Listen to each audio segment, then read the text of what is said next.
آج 50 سال فیصلے کو گزر چکے. کتنا صحیح؟ کتنا 1974 کے اندر فیصلہ دیا. ہون کتنا 1926.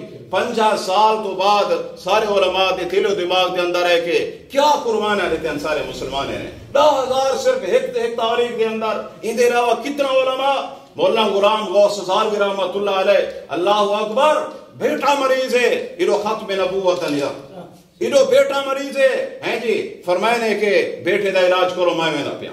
جی آخری حالت ہے لگتا پہ محسوس ہوتا پہ. حضرات عین گھر چھوڑتے ہیں اپنے اون بیٹے کو آخری حالت دوتے چھوڑتے ہیں. فرمائے کہ میرے نبی دی ختم نبوت دا مسئلہ پہلے ہے جی اطاعت اللہ دوتے عین بس دے انتظار کیتے نے جیرے ویلے بس دوتے لت رکھے نے پچھو بندہ ہے دھوپتے بھجتے ہیں. آتے حضرت کو آتے پکڑے سی فرمائے حضرت بیٹا فوت تھی گئے تمہارا اور نماز جنازہ پڑھو. حضرت نے تاریخ جاوے تھے فرمائے پتر دا نماز جنازہ پڑھنا فرض کفایہ ہے. نبی علیہ السلام دے ختم نبوت دا دفاع فرض عین ہے. فرض عین پہلے ہوندے فرض کفایہ بعد کے اندر ہوندے نماز جنازہ پڑھ چھڑائے. میں ویسا اپنے نبی علیہ السلام دی ختم نبوت دا دفاع پہلے کرے سا.